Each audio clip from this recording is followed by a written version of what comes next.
रात के 12:30 बज रहे थे। कोल्हापुर में धाराशिव जाने वाली सीनियर कॉलेज के छात्रों की बस जंगल के रास्ते से गुजर रही थी। ट्रिप खत्म करके वे वापस धाराशिव आ रहे थे। दिन भर मौज मस्ती करने की वजह से सभी छात्र थक कर सो गए थे। दरवाजे की सीट के पास विकास सर और सुशील सर खर्राटे ले रहे थे। बस ड्राइवर विजय मामा भी नींद में बस चला रहे थे। उनके बगल वाली सीट पर प्यून पांडु मामा बैठे हुए थे कि तभी बस के सामने जंगली सुअरों का झुंड आया। विजय मामा ने बस जंगल में रोक दी। कुछ देर में जब रास्ता खाली हुआ तो बस फिर से चलने लगी। कुछ ही देर में विकास सर के पीछे ही दूसरी सीट पर बैठा श्याम नींद से जाग गया। श्याम की उम्र 21 साल थी। पढ़ाई में बहुत तेज था, लेकिन हमेशा अकेला रहने वाला। ना किसी से बनती थी, ना ही उसका कोई दोस्त था। वह दूसरी सीट पर अकेला बैठा हुआ था। सर, टॉयलेट जाना है। सर ने आधी आंखें खोलकर खिड़की से बाहर देखा। बस अभी भी जंगल में ही थी। थोड़ी देर बैठ जाओ, जब जंगल खत्म होगा तब मुझे उठा दो, मैं बस रोक दूंगा। वे बोले और फिर आंखें बंद कर सो गए। श्याम बस की खिड़की से बाहर देखने लगा और जंगल खत्म होने का इंतजार करने लगा। कुछ ही देर में जंगल खत्म हुआ और बस वीरान जगह पर आ गई। उसने विकास सर को जगा दिया और उन्होंने ड्राइवर से बस को रोकने के लिए कहा। जैसे ही बस रुकी, विकास सर बोले, किसी को टॉयलेट होना है तो अभी उतर जाओ, वरना बस सीधे धाराशिव जाकर ही रुकेगी। आवाज सुनकर पिछली सीट पर बैठा श्रीकांत नींद से जाग गया। विकास सर टॉर्च लेकर पहले बस से बाहर उतर गए।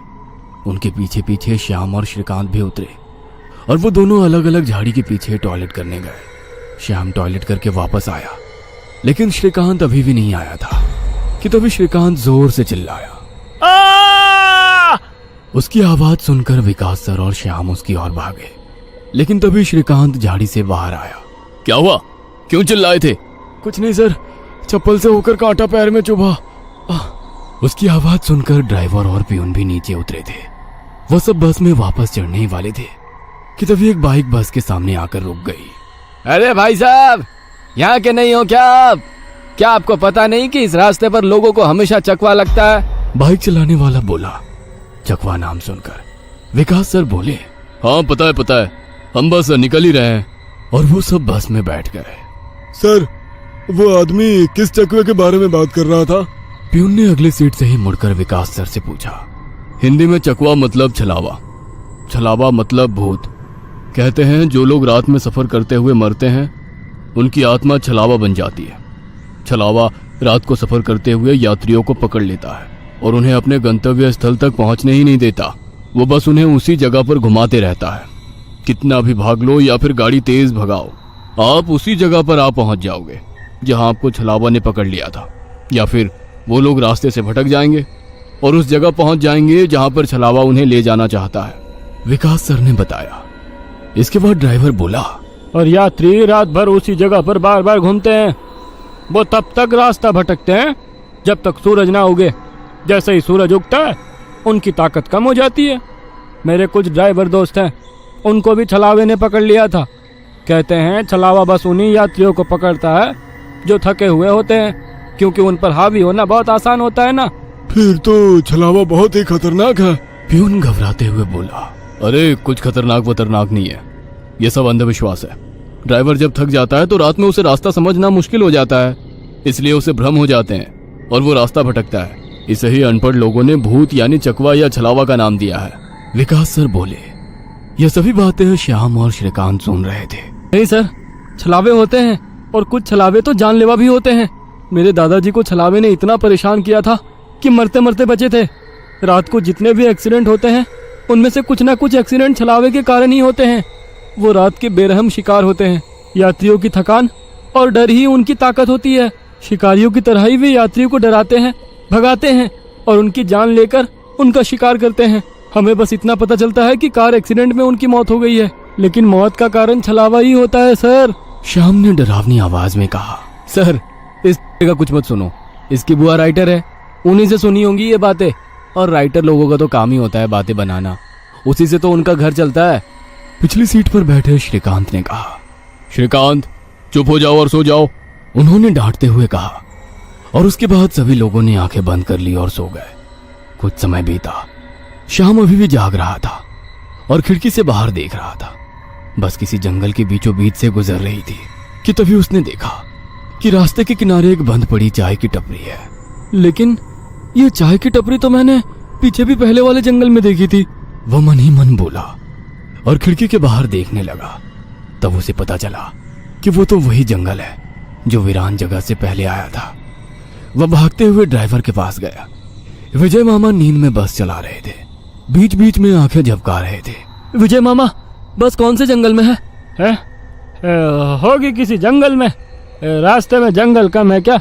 नहीं मामा, हम वापस उसी जंगल में पहुंच गए हैं जहां पर बस के सामने जंगली सुअर आ गए थे। नहीं बेटा, तुम्हें कुछ तो गलतफहमी हो रही है। वो जंगल तो कब का पीछे छूट गया है ना। उनकी बहस सुनकर विकास सर नींद से जाग गए। क्या हुआ श्याम?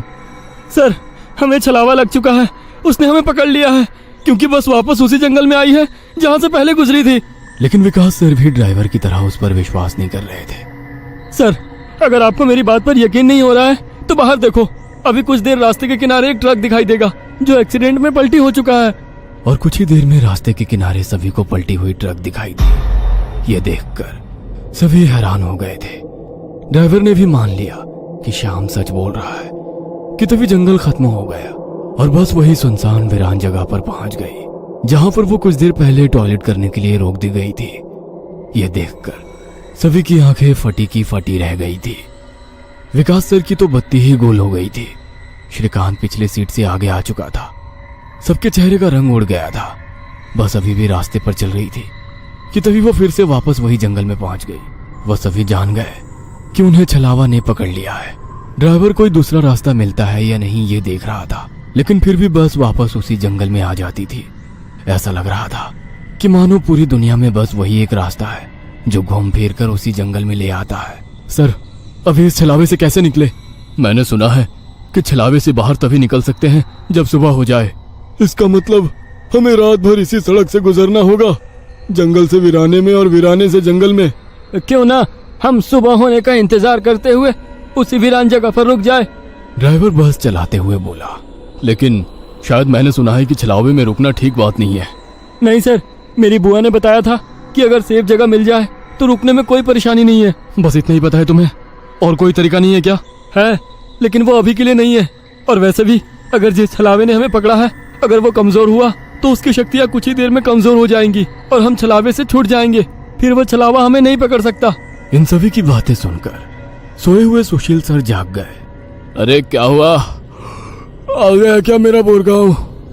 सुशील सर उबासी लेते हुए बोले। तभी सभी ने उन्हें घटी हुई घटना बता दी। यह सुनकर सुशील सर के तो मानो होश ही उड़ गए।